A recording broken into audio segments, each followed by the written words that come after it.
جنگ میں کھو گیا مل نہیں رہے، فوجیوں کو حکم دے مجھے میرے بچے تلاش کر کے دیں۔ صلاح الدین ایوبی نے جھٹ پر سر پہ امامہ باندھا، نیزہ پکڑا، سینے بند باندھا، اپنے جبے کو سمیٹا اور باہر کہنے لگی تو کدھر جا رہا ہے؟ کہنے لگا میں خود تیرے بچے تلاش کر کے دوں گا۔ صلاح الدین چند سپاہی ساتھ گلی گلی نکلے، گلی گلی فجر کے نکلے، اثر ہو گئی، تھک گئے، 2 نمازیں صحرا میں پڑھی، جنگل کے اندر پہنچے تو ایک کونے میں 4 بچے ایک جگہ ڈرے اور سہمے ہوئے بیٹھے ملے۔ صلاح الدین ایوبی اٹھا کے لائے، ماں کو کہنے لگے تیرے بچے ہیں۔ نکلا اس لیے تھا کہ میرے نبی نے فرمایا بچے جدا ہوں تو ماں کو درد بڑا ہوتا ہے، اور میرے رسول نے فرمایا تھا جب جنگ کرنے جاؤ تو کھیت برباد نہ کرنا، فصلیں تباہ نہ کرنا، بچوں کو ماں سے جدا نہ کرنا۔ فرمایا میں سوچ رہا تھا تیرے بچے کہیں میری وجہ سے جدا ہو گئے تو مصطفیٰ کو جواب کیا دینا؟ فرمایا تیرے بچے ڈھونڈ کے لایا ہوں۔ بچے ماں کے پاس آنے لگے تو ماں نے بڑے بیٹے کے منہ پہ تھپڑ مارا، کہتا اماں کیا ہوا؟ کہنے لگے تو نے سنا نہیں کہ دشمن کے بچوں کی اتنی حفاظت کرتا ہے؟ میرے پاس نہ جا، اس کے قدموں میں بیٹھ جا، جس نبی کے غلام اتنے سچے ہیں وہ نبی کتنا سچا ہوگا۔ بنو قریظہ اور بنو نذیر 2 محلے تھے یہودیوں کے۔ یہودیوں نے بڑی عہد شکنی کی تو نبی پاک صلی اللہ علیہ وسلم نے ان کو بے دخل کر دیا، مدینے سے نکال دیا، مدینہ منورہ سے۔ یہودی نکل گئے مدینہ طیبہ سے، تو جب وہ نکل کے جا رہے تھے تو ان کے مکان، ان کے باغ، ان کی جائیدادیں بچ گئیں۔ نبی پاک علیہ السلام نے انصار مدینہ کو پہلے بلایا، جاگ رہے ہیں نا آپ لوگ؟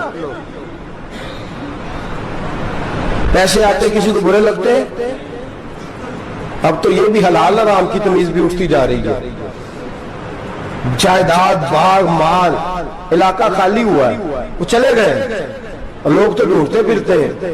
اللہ خیر فرمائے، شاملہ جگہ ملتی نہیں ان شہروں میں، وہ کس کس نے نام کرا لی، کدھر گئی ہے کوئی خبر ہی نہیں، خالی جگہ پڑی ہے۔ میرے نبی پاک علیہ السلام نے پہلے انصار مدینہ کو بلایا، حضور نے فرمایا انصاریوں بہت بڑی جائیدادیں یہودیوں کی، بنو نذیر اور بنو قریظہ محلے خالی ہو گئے، میرا دل کرتا ہے وہ تمہیں دے دوں، اس لیے کہ تم نے اپنے مہاجر بھائیوں کے ساتھ بڑا تعاون کیا، جائیدادیں تم نے دے دی ہیں، مکانات دے دیے ہیں، بڑا کچھ تم نے دیا ہے، میرا دل کرتا ہے وہ تمہارے نام کر دوں۔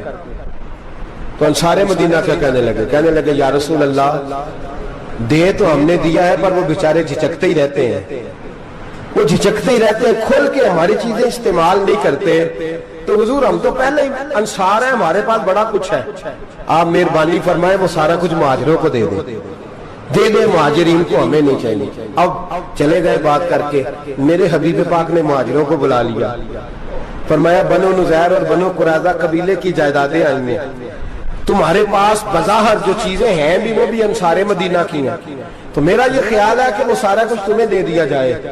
ابو بکر صدیق رضی اللہ تعالیٰ عنہ کہنے لگے یا رسول اللہ صلی اللہ علیہ وسلم ہمارے انصار بھائیوں نے ہمارے لیے دل تک کھول دیے ہیں، حضور انہوں نے ہر چیز بانٹ کے ہمارے سامنے رکھ دی ہے، ہم اتنے خرد غرض ہیں کہ سارا کچھ لپیٹ جائیں۔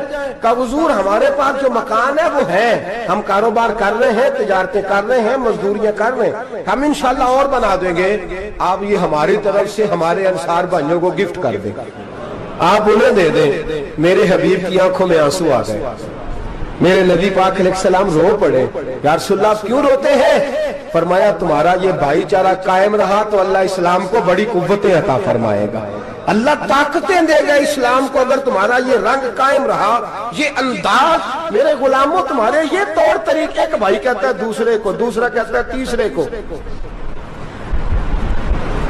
مسلمانوں کی نا ایک تعداد لڑتے لڑتے لڑتے لڑتے دور چلے گئی، تاتاریوں نے قید کر لیا، 4 مسلمان تھے، تبلیغ کرنے گئے، جنگ کرنے گئے، جہاد کرتے کرتے کافروں سے لڑتے لڑتے تاتاری قوم میں چلے گئے، وہاں قید کر لیے گئے تو سزائے موت کا حکم ہوا، 4 بزرگ تھے، سزائے موت کا حکم ہوا تو تاتاری بادشاہ جو تھا وہ بڑا خلاف تھا، بڑا سخت مخالف تھا مسلمانوں کے، اس نے کہا کہ ان کو جب پھانسی دینا نا مسلمانوں کو تو میرے سامنے دینا۔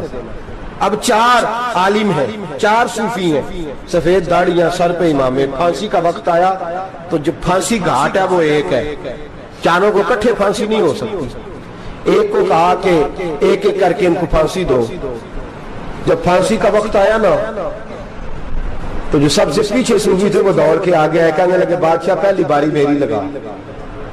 پہلی. اب بادشاہ نے کہا ٹھیک ہے اسے لٹکا دو. وہ قریب آئے تو دوسرے دوڑ آئے, کہنے لگے نہیں نہیں پہلی باری میں نے زیادہ کافر قتل کیے, میرا بڑا جرم ہے, مجھے پہلے سزا دو. ان کو پھانسی دینے لگے تو تیسرے آ گئے, کہنے لگے نہیں یہ تو میرا قتل کرتا تھا, رستے میں بتایا کرتا تھا, ڈھونڈ کے میں بتلاتا تھا کہ یہاں زیادہ تعداد ہے, مجھے پہلے پھانسی دو. تیسرے کے ساتھ بات ہو رہی تھی تو چوتھا دوڑا آیا, کہنے لگا یہ رستے بتاتا تھا, یہ تبلیغ کرتا تھا, یہ سارا کچھ کرتا تھا, لیکن کہا یہ کہتے کہ چلو واپس چلتے ہیں, میں جانے نہیں دیتا تھا, میں کہتا تھا اور کافر مارنے اور علاقے فتح کرنے, میرا جرم بڑا ہے, مجھے پہلے پھانسی دو.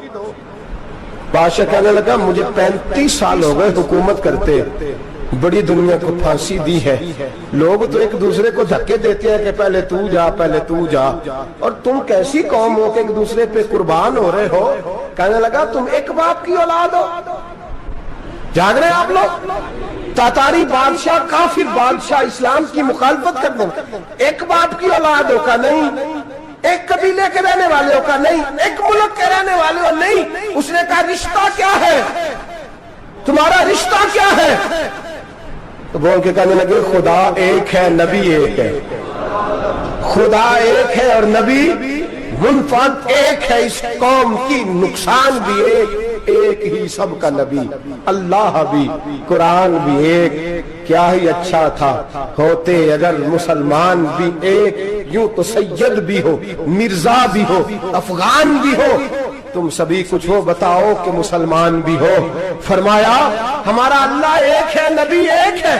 تو کہا پھر ایک دوسرے پہ جان کیوں دیتے ہو؟ فرمایا ہمارے نبی نے ہمیں بھائی بھائی بنا دیا ہے, بھائی کا دل نہیں کرتا اس کی آنکھوں کے سامنے بھائی چلا جائے, ہمارا دل نہیں کرتا پہلے مجھے دے پہلے مجھے دے. بادشاہ کہنے لگا تمہارا جذبہ مجھے متاثر کر گیا, جاؤ میں تم چاروں کو آزاد کرتا ہوں, تمہیں آزاد کرتا ہوں. میرے دوستو یہ رنگ تھا, دیکھیں نا, یہ اس دھرتی نے نظام دیکھا ہے نا, اس فلک نے پہلی بار دیکھا, اس زمین نے پہلی بار, اور میرے حضرت صاحب فرمایا کرتے تھے زمین تڑپ کے روئی, اس نے پہلی دفعہ دیکھا. احد کا میدان ہے, 3 صحابہ تپتی ہوئی زمین پہ زخموں سے چور چور پڑے ہیں. حضرت انس بن نضر رضی اللہ تعالیٰ عنہ پانی کا پیالہ لے کے پہنچے, ایک زخمی سے کہا تجھے پانی پلانا ہے, تو کہنے لگا میرے زخم تھوڑے ہیں, وہ جو ساتھ پڑا اس کے زخم گہرے ہیں, پہلے اسے پانی پلا دے, جا اسے دے دے. اس کے پاس پہنچے تو وہ کہنے لگا وہ مجھ سے پہلے گرا تھا, اس کا زخم زیادہ گہرا ہے, اسے پانی پلا. تیسرے کے پاس گئے تو کہنے لگا چوتھا تڑپ زیادہ رہا ہے, اس کی عمر زیادہ ہے, میں تو جوان ہوں برداشت کر لوں, بڑھاپے کی وجہ سے نڈھال ہو گیا, پہلے اسے پانی پلا. چوتھا کہنے لگا 5ویں کے پاس جا, 5واں کہنے لگا 6ٹھے کے پاس جا.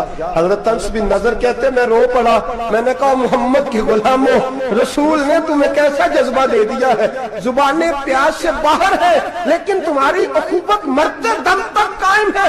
کہتے میں 7ویں کے پاس گیا تو کہنے لگا اگر 6 قربانی دے سکتے ہیں تو مجھے خود غرض نہ سمجھ, میں نے نہیں پانی پینا, جا پہلے کے پاس لے جا. کہتے میں پہلے کے پاس آیا تو روح پرواز کر گئی, دوسرے کے پاس آیا تو روح پرواز کر گئی, میں 7ویں تک آیا تو انتقال کر گئے. کہتے ہیں پانی کا پیالہ میں نے اٹھایا اور میں نے زمین پہ رکھا تو میں نے کہا پانی گھما رہنا, محمد کے غلام مر تو جاتے ہیں پر ایک دوسرے کا خیال بڑا رکھا کرتے ہیں, گھما رہنا یہ مر جایا کرتے لیکن ایک دوسرے کا درد. میرے دوستو لٹا ہوا برما, روتے ہوئے مسلمان, سسکیاں اور آہیں لیتی ہوئی مائیں پوچھتی ہیں اے خاصا اے خاصان رسول, وقت دعا ہے, امت پہ تیری آ کے عجب وقت پڑا ہے.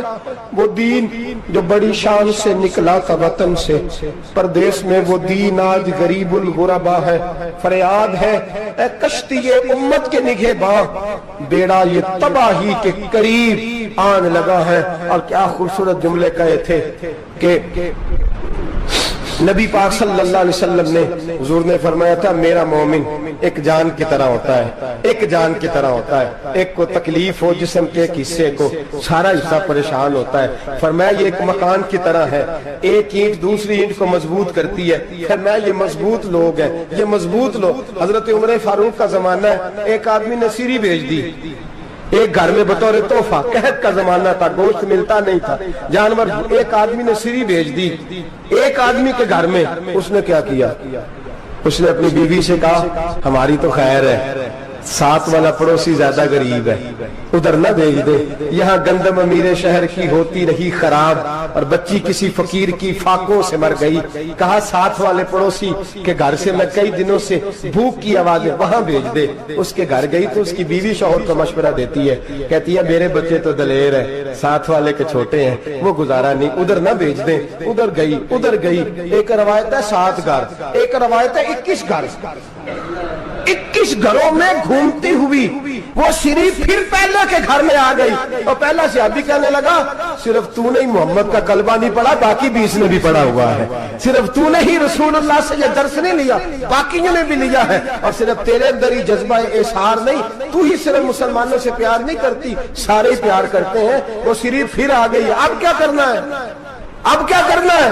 تو امام نبوی نے لکھا ہے، وہ کہنے لگی کرنا کیا ہے، پکاؤں گی میں اور کھائیں گے 21 گھر، پھر بھی اکیلے نہیں کھائیں گے، پکاؤں گی میں اور کھائیں گے 21 گھروں کے مطابق شوربہ پکا، اور پھر برتن میں ڈال کے وہ بی بی ایک ایک گھر کا دروازہ کھٹکھٹاتی ہے، کہتی ہے مصطفیٰ کے غلاموں نکلو باہر اور کھاؤ، اس لیے کہ جس نبی نے مجھے پیار کا حکم دیا اسی نے تمہیں بھی پیار کرنا سکھایا ہے، یہ رنگ چشم فلک نے سکھایا ہے۔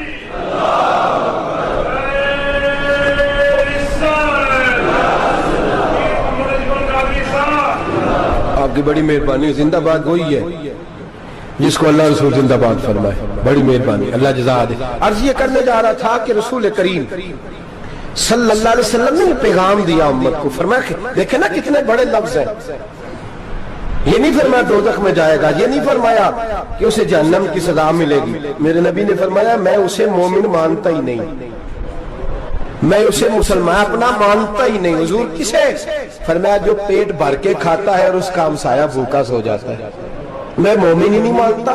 سزا تو تب ملے گی نا کہ جب میں کسی سزا کا اعلان کروں، میں مانتا ہی نہیں، وہ میرا ہے ہی نہیں، خود پیٹ بھر کے کھا رہا ہے، ہمسایہ اس کا بھوکا، میں نہیں مانتا۔ انما المؤمنون اخوہ، مومن بھائی بھائی، میں مانتا ہی نہیں اسے۔ اور میرے حبیب پاک اتنے بڑے لفظ حدیث میں اور کہیں نہیں ملیں گے، آپ کو اتنے بڑے جملے کہیں نہیں ملیں گے۔ میرے نبی پاک نے فرمایا اللہ کہے گا قیامت کے دن، کون؟ اتنے بڑے لفظ حدیثوں میں ملتے نہیں جتنے یہ ہیں۔ حضور نے فرمایا رب فرمائے گا بندے سے کہ میں تیرے پڑوس میں بھوکا تھا، تو نے مجھے روٹی کیوں نہیں کھلائی؟ کون کہہ رہا ہے؟ اللہ کہہ، میں بھوکا تھا تو نے روٹی نہیں دی، میں ننگا تھا تو نے کپڑا نہیں دیا، میں پیاسا تھا تو نے پانی نہیں پلایا، میں بیمار تھا تو تیمارداری۔ یا اللہ نہ تو کھاتا ہے، نہ پیتا ہے، نہ کپڑا پہنتا ہے، نہ تو بیمار ہوتا ہے، لا تاخذہ سنۃ ولا نوم، تجھے بیماری آتی نہیں، اونگ نیند نہیں آتی، میرے مالک تو میرے پڑوس میں تھا۔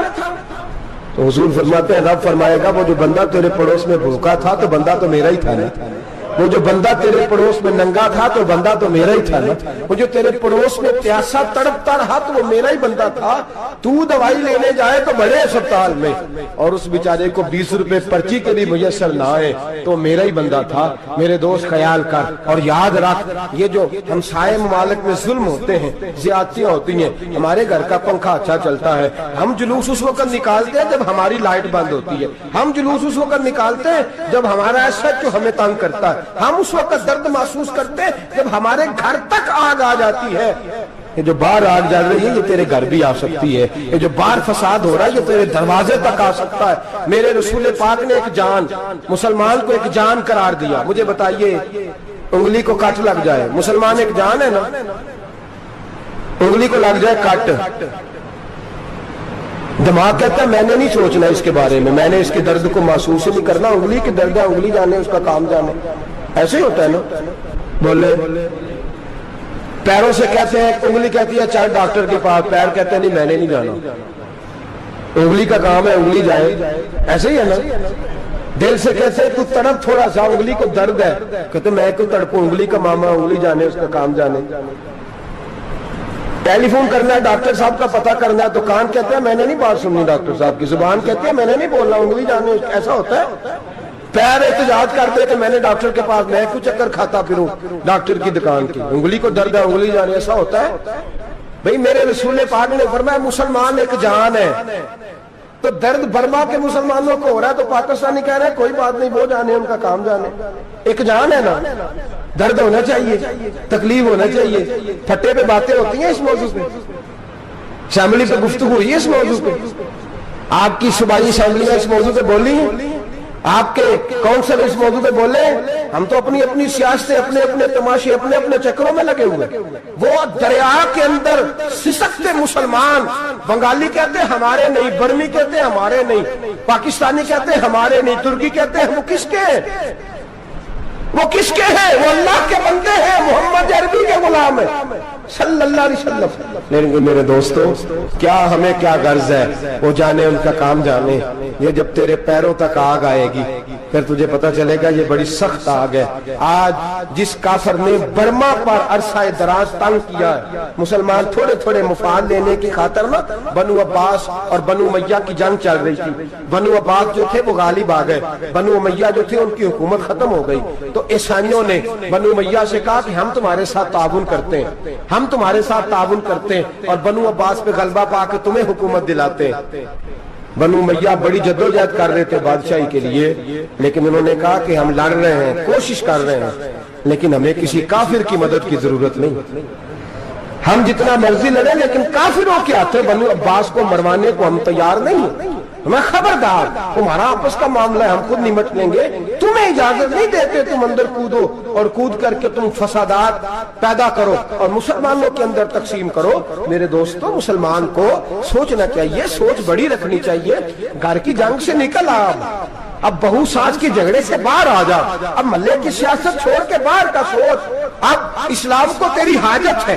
اب پوری دنیا جب مسلمان کو دیکھے نا، فیس بک یوز ہوتی ہے، اس پہ نوجوان جب اسلام کی بات کرنے لگے گا، اس پر جب بڑا اسلام کی بات کرنے لگے گا، پوری دنیا میں پیغام جائے گا کہ مسلمان اب جاگنے لگا ہے، مسلم خابیدہ بیدار ہونے لگا ہے، اب اس کی آنکھیں کھلنے لگی ہیں، اب یہ اپنے مذہب کی بات کرتا ہے، اب یہ اپنے ملک سے، صوبے سے، برادری سے نکل کر بولتا ہے. اب یہ کہتا ہے کہ بازو تیرا توحید کی قوت سے قوی ہے، اسلام تیرا دیش ہے، تو مصطفی ہے. اب یہ بڑی سوچ رکھتا ہے، اب یہ عالمی بات کرتا ہے. میرے دوستو، ہمارا تو حال یہ ہے، امام اعظم ابو حنیفہ کا فتویٰ ہے، آپ فرماتے ہیں جو مولوی عالمی حالات سے باخبر نہ ہو وہ جمعے کی تقریر نہ کرے، وہ مسلمانوں کی رہنمائی نہیں کر سکتا. عالمی حالات سے جو خبردار نہ ہو، تو جس کو چھٹی ہو جائے، تو نے ختم نہیں پڑھا، دوڑ جا مسجد سے، تو ختم نہیں پڑھتا ہمارے، تجھے پتہ ہی نہیں تو کہاں رہتا ہے، بھاگ جا. وہ عالمی حالات پہ بات کرے گا، کیونکہ بیچارے کو تو پتا میری سویرے چھٹی ہو جانی. سیاست کا لفظ چھیڑا نہیں تو میں گیا نہیں. یاد رکھے، وہ جو بیداری ہے، وہ جو اعلیٰ ظرفی ہے، وہ جو بڑی سوچ ہے، وہ جو ملت کی سوچ ہے، وہ جو قومیت کی سوچ ہے، وہ جو آگے بڑھنے کا زاویہ ہے، وہ تو اندر. اقبال کہتا ہے گلا تو گھونٹ دیا اہل مدرسہ نے تیرا، گلا تو گھونٹ دیا اہل مدرسہ نے تیرا. تجھے تو مدرسے والوں نے پلیٹ پکڑا دیا ہے کہ جا سویرے لنگر کٹھا کر کے لا اور دوپہر کو روٹیاں مانگ کے لا اور دیکھ آج مرا کون ہے، ختم کس کا پڑھنا ہے. تو گلا تو گھونٹ دیا اہل مدرسہ نے تیرا، اب کہاں سے آئے گی صدا لا الہ الا اللہ. تو گھونٹ دیا تیرا گلا، تو کیسے بڑی بات کرے گا؟ بڑی بات کے لیے بڑی سوچ چاہیے، بڑی تبودو چاہیے، بڑی کوشش چاہیے، بڑا حوصلہ چاہیے. مسلمان چھوٹی چھوٹی لڑائی میں، چھوٹی چھوٹی جنگ میں، ایک دکاندار دوسرے دکاندار سے لڑ رہا ہے، گلی والا دوسری گلی والی سے لڑ رہا ہے، محلے والا محلوں پہ اعتراض. ایک شہر میں رہنے والے میں نے دوسرے محلے پہ اعتراض کرتے دیکھے. یقین کریں، ایک شہر میں رہنے والے، علاقے میں بسنے والے کہتے ہیں بھائی توبہ ہے اس محلے تو اللہ ہی بچائے.